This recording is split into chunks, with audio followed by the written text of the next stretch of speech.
Pré-sal, o que significa isso na vida do país? Bom, uma deputada já disse que, como o projeto da educação começa em 2025, tudo indica que será um cheque sem fundo. Outros acham que não. Nós estamos aqui com o deputado Isalci, que é do PSDB do Distrito Federal, defende a educação como bandeira. E é cheque sem fundo ou não é, deputado? Porque aqui a gente tem CPMF. Na prática é o seguinte, a gente precisa começar a diferenciar entre o discurso e a prática. A questão hoje maior é que a presidente, principalmente, o Partido dos Trabalhadores, mas em especial a presidente da República, ela a todo momento diz que a educação é prioridade, 100% dos royalties para a educação, esse é o discurso. Mas quando você vai na prática, nada disso está acontecendo. Bem, primeiro começou os 10% do PIB para a educação, esse é o primeiro ponto. Nós aprovamos aqui na Comissão de Educação, uma comissão especial, 10% do PIB para a educação. O que é isso? Significa 440 bilhões por ano para a educação, já nos próximos 10 anos, para que seja aplicado nos próximos 10 anos. O PT, apesar de ter feito esse discurso no Brasil todo, na hora de votar, tirou membros da comissão para não dar quórum, insistiu para aprovar 7%, depois passou para 8%, quando viu que não tinha jeito, aí unanimidade, 10% do PIB. Depois agora vem o seguinte, de onde tirar o recurso?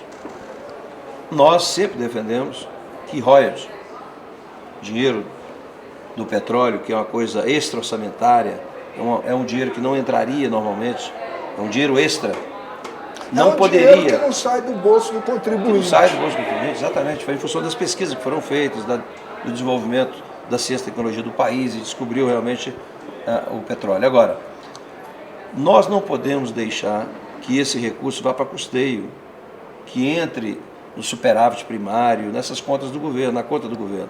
Nós temos que investir esse dinheiro que é extra em recuperar a educação e investir na ciência e tecnologia.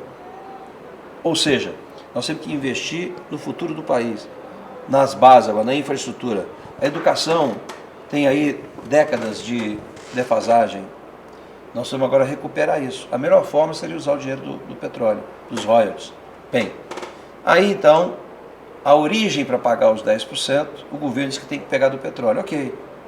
Só que a presidente diz o seguinte, que 100% dos royalties deveria ir para a educação. Só que quando chega o projeto dela aqui na Câmara, a gente percebe que, fazendo as contas, nos próximos 10 anos entraria apenas 25 bilhões, ou seja, nem 5% se aplica anualmente Peraí, da educação. Vamos explicar para o telespectador, vamos explicar para o eleitor o que está acontecendo. Bom, observe bem o que o deputado falou.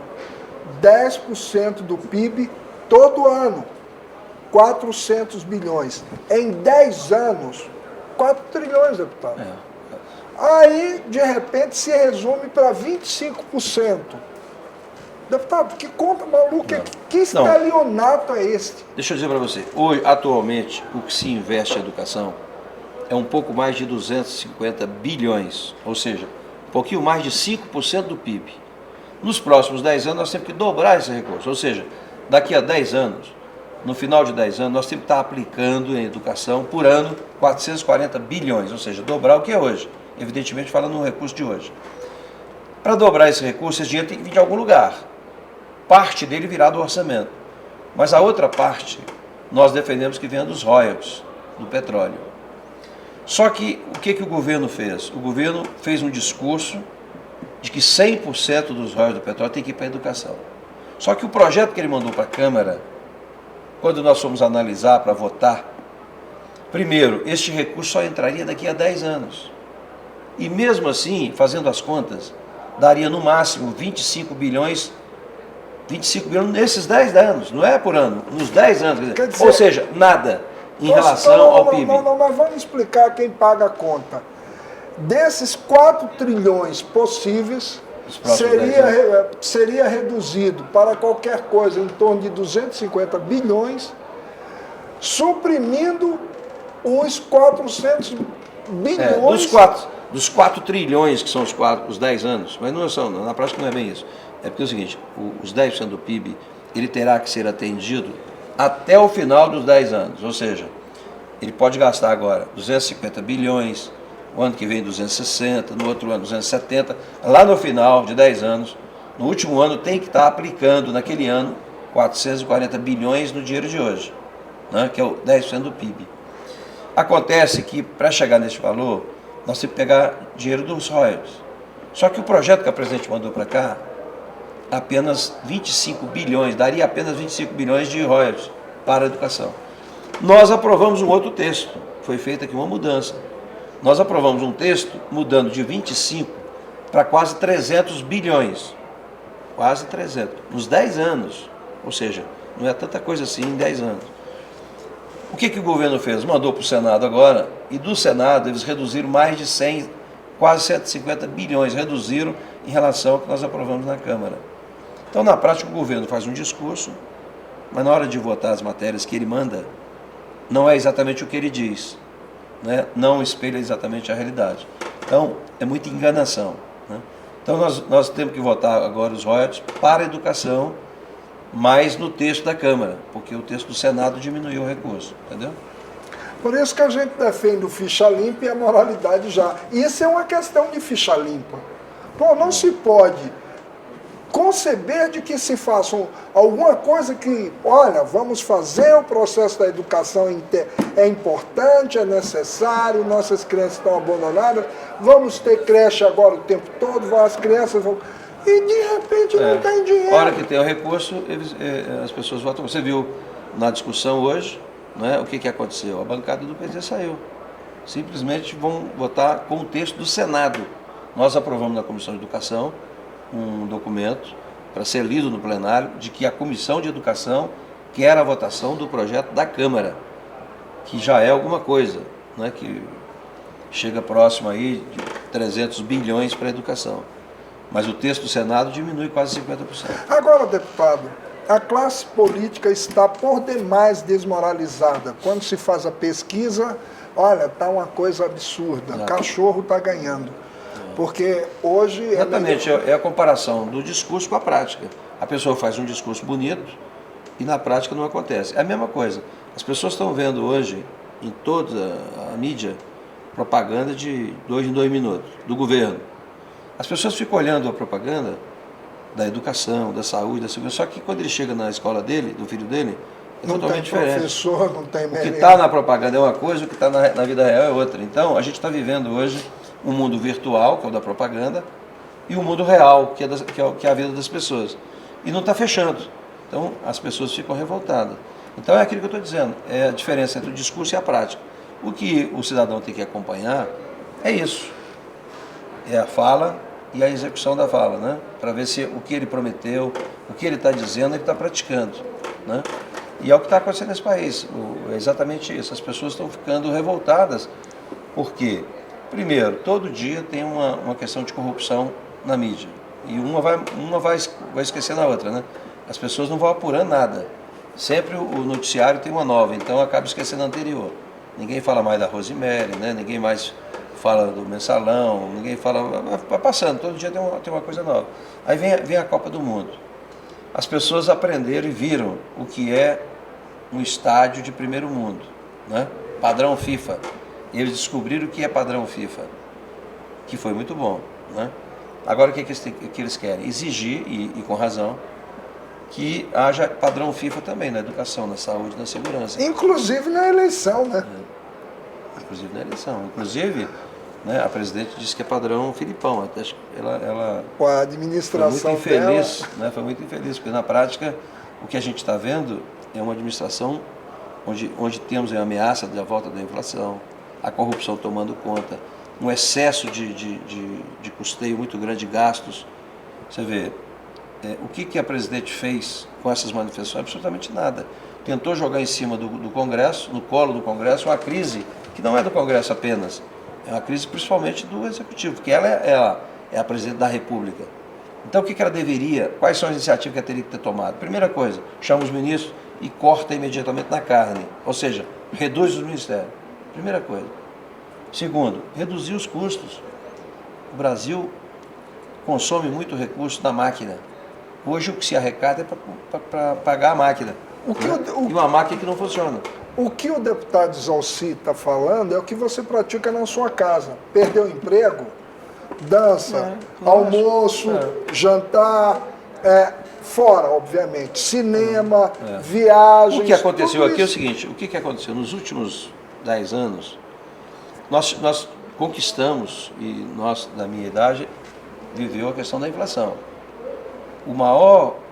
A maior inclusão social que existe no país foi a estabilidade econômica, que quem mais perdia com a inflação era o trabalhador.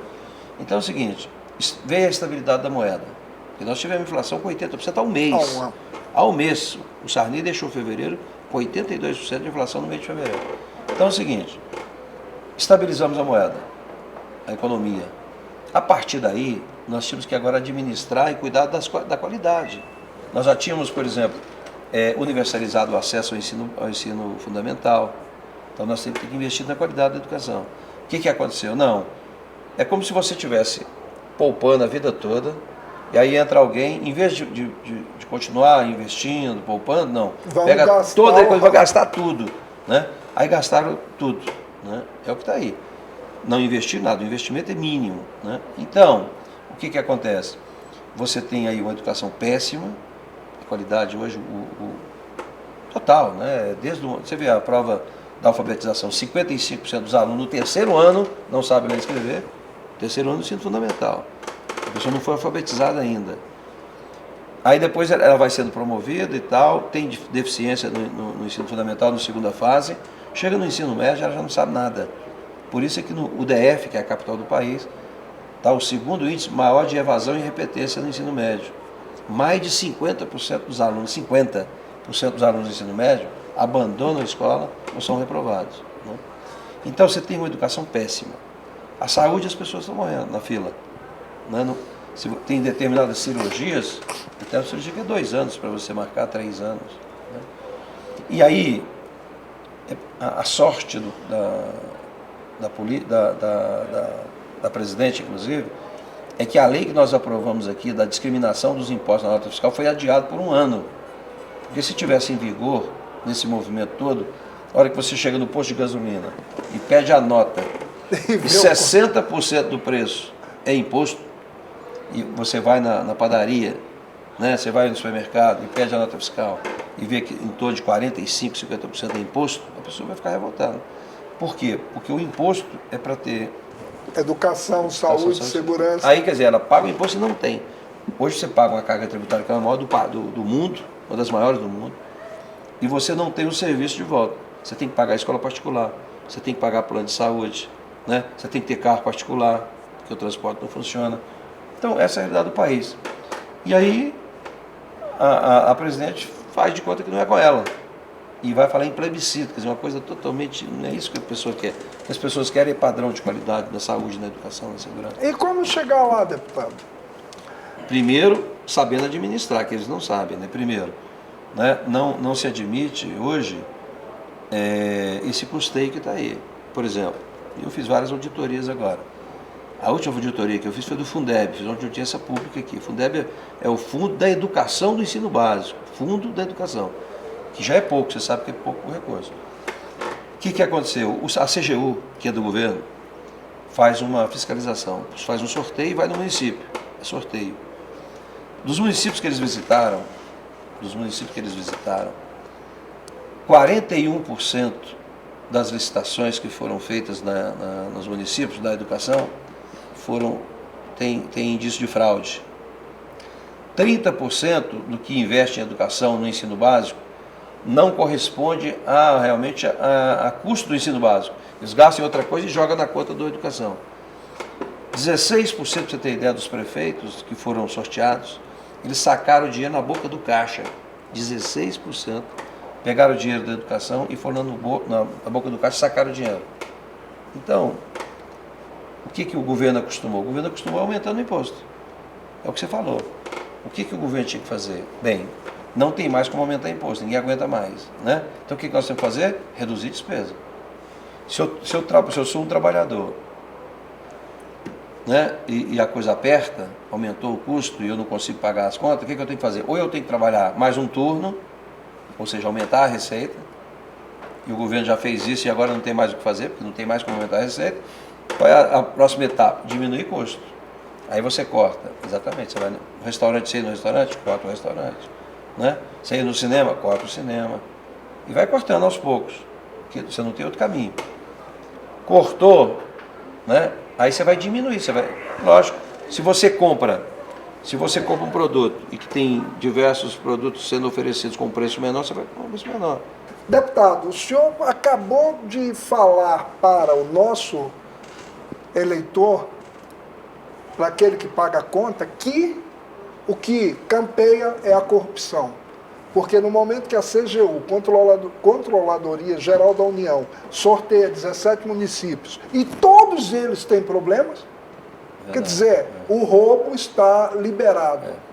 Mas, deputado, vamos continuar pagando e na expectativa de que, olha, na próxima eleição, Eu apresentei um projeto em função disso, muito interessante. Por exemplo, eu peguei agora, eu disse no projeto o seguinte: o que se gasta hoje em propaganda, obrigatoriamente 80% tem que ser no sentido de esclarecimento e motivação da sociedade. Por exemplo, por que há esses desvios de recursos nas escolas?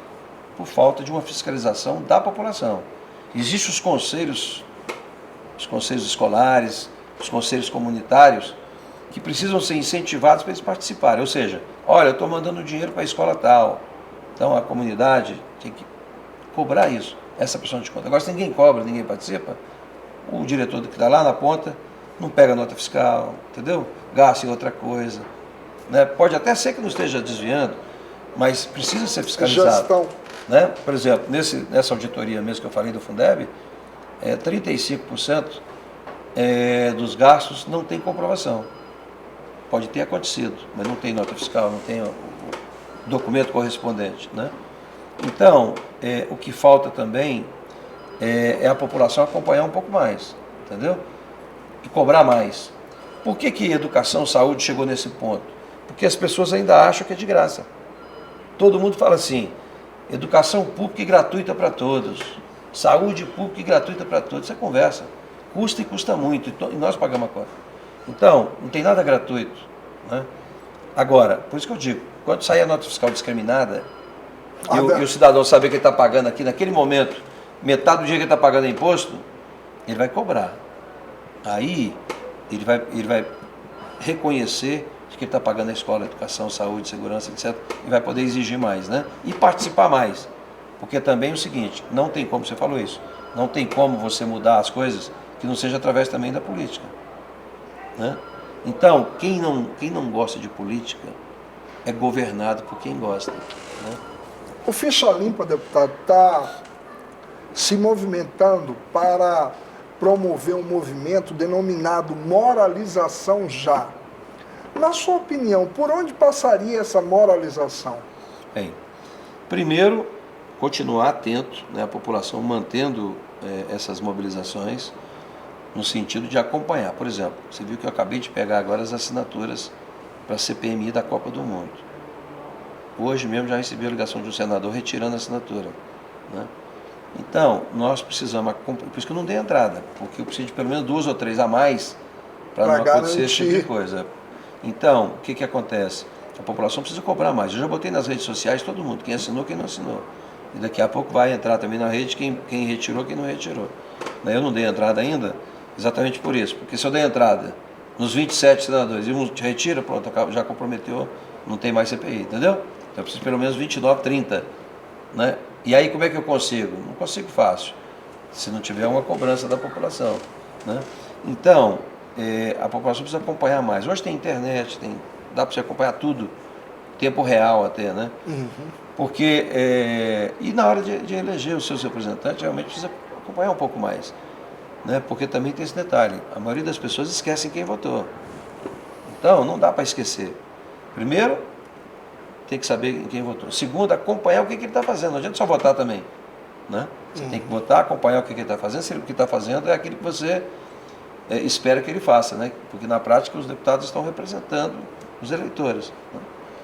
Então, acho que tem que vir aí a reforma política, realmente também é outra questão que tem que ser feita, com prazo, evidentemente. Mas isso aí Mas não é só eleitoral, é uma reforma política. Mas isso é muito difícil. Nós temos dentro do Congresso políticas, famílias que articulam tá política há aqui, 300 anos. 300 anos. Mas eu acho que até agora mesmo o Senado rejeitou, é retirado a condição de suplente, pai, filho, sobrinho. Que vai totalmente contra o processo democrático, porque é a Mas o que eu tenho alguns PECs aqui também. Primeiro, eu tenho uma PEC, por exemplo, com relação à criação de novos partidos. Não dá para manter do jeito que está aí. Hoje, sabe como é que cria partido? A pessoa pega a assinatura de qualquer um, vai aqui para a rodoviária, paga R$1 para cada assinatura e o cara assina, não sabe nem o que está assinando. Menos de 10% dos eleitores hoje são filiados a partido político. Menos de 10%. Nós temos partido em Brasília, por exemplo, alguns partidos aqui, que sequer têm filiados suficientes para preencher a executiva e o diretório. Tem partidos aqui com 39 filiados. Né? E só a executiva e zonais daria 200 e tantos. Não tem nem para preencher esses caras. Então, qual é o meu projeto? Que seja, para criar novos partidos, tem que ter filiação. E os partidos já existentes teriam um prazo de 5 anos para eles também terem um percentual de filiações. Para que as pessoas possam começar a participar mais da questão partidária. Porque hoje os partidos não têm ideologia, os partidos não têm projeto, não têm programa. É tudo copiou-colou. Né? Você quer montar um partido, vai ali na internet, copia o estatuto de cola, né? E pega as assinaturas. Então isso tem que mudar. Porque nós temos que fortalecer os partidos. Então, quando falam aí em financiamento público de campanha, com lista fechada, como é que eu vou fazer uma lista fechada se hoje todos os partidos têm dono? E eles não têm democracia? Você não muda o dono. Imposição. Então, tanto que todas as regionais, nessa proposta minha, são... nessa proposta que fiz também, tem que ter democracia. Quer dizer, não pode ter uma reeleição. E os diretórios não podem funcionar mais como provisória. A maioria dos partidos funciona como provisória. O cara criou o problema, vai lá e muda o cara e troca o executivo. Então, tem que mudar isso. Né? Realmente, esse financiamento público é uma das causas da corrupção maior, exatamente isso. É o financiamento público por empresa. Nenhuma empresa dá para alguém a campanha 1 bilhão, 10 milhões, 1 bilhão de graça. Tem que ter o retorno. E aí vem nas obras... Quer o retorno com juros e correção monetária, e olha lá. Né? Então, é isso que acontece. Eu tive agora uma reunião, por exemplo, com o general do Exército, que cuida das obras, e o Exército constrói algumas rodovias no país, inclusive na transposição do Rio São Francisco, né, em algumas estradas. Ele me disse isso: eu gostaria muito de botar uma plaquinha dizendo assim, ó, aqui começa a obra do Exército, aqui termina a obra do Exército. Porque onde a obra é feita pelo Exército brasileiro, o orçamento é aquele, não tem aditivo, as especificações estão corretas, se é 5 centímetros, é 5 centímetros, entendeu? Tem proteção para não ter nenhuma problema de erosão, essas coisas. Agora, passou do que o Exército fez, quando é empresa, aí a camada é pequenininha, já tem infiltração, já tem que ter um contrato de manutenção da obra, porque antes de terminar já tem que fazer. Então, porque além das obras custarem muito, o que mais custa para o país hoje é a manutenção. Então, o cara, antes de concluir a obra, já tem contrato de manutenção para melhorar a obra. Então, são essas coisas que tem que mudar. Eu fiz uma análise outro dia do balanço da União. Né? Porque a União também tem um balanço, né? Sim. Então, eu fiz uma análise. Eu disse aqui, se esse balanço fosse feito por uma empresa séria, que estivesse na Bolsa de Valores, o dono estaria preso e o contador sem registro. Má gestão. Porque o balanço não traduz absolutamente nada. Você pega, por exemplo, os dados da Receita Federal, de créditos que tem para cobrar de imposto, aí você olha no balanço e não fecha. O PT aprendeu uma coisa que chama contabilidade criativa. Então, eles criam um mecanismo de maquiar as informações. Então, por exemplo, está na cabeça dele que tem que ter o superávit primário. Então, eles fazem tudo para dar aquele superávit. Aí eles inventam uma série de coisas totalmente irregular, né? Então, distribui dividendo que não pode, né? Vende ações, compra ações, ele faz uma confusão para maquiar os números. Agora eu estava numa reunião outro dia sobre o Fundeb, o Fundo da Educação, e aí, como era uma questão mais interna, é um fórum de governo e tal, eu fui representando a Comissão de Educação, E aí eu vi alguns questionamentos exatamente isso, que as entidades não concordavam com o governo de que ele estava investindo em educação, era correto, aquele percentual, porque o governo estava colocando, inclusive, o sistema S, que é o SESC, Aham. como se fosse investimento do governo em educação. Para quê? Para dizer que a educação, o investimento é maior, né, do que na realidade é o que acontece hoje. Então, é um governo que vai muito em função do marketing, né? O ministro principal deste governo é o João Santana, que é um marqueteiro. Então, ele vai conduzindo, vai fazendo as pesquisas e vai conduzindo. Qual é a frase que tem que ser falada agora, entendeu? Qual é o projeto que eu vou lançar? Porque eles lançam toda semana um projeto. Só que não executa, né? Para na metade, todos eles. Então, todo dia tem uma coisa nova. Minha casa, minha vida, minha casa, minha dívida, tem uma série de coisas assim. Então você vai analisando, é muito em cima de marketing. Então por isso que a população está desse jeito. Né? Porque ela vê uma coisa na televisão e na prática, o mundo real é totalmente diferente. Né? Vai no supermercado, o tomate é mais caro, a farinha está cara, né? O dinheiro já não chega até o final do mês. Então começa a apertar, né? Essa é a realidade do país no que diz respeito à sua administração, à sua ação política. Você, que é ficha limpa, precisa fazer alguma coisa. Não ficar apenas olhando na televisão as barbaridades que nós acabamos de ouvir do deputado Exalci. Vamos praticar a moralidade já. E você é extremamente importante para isso. Até a próxima.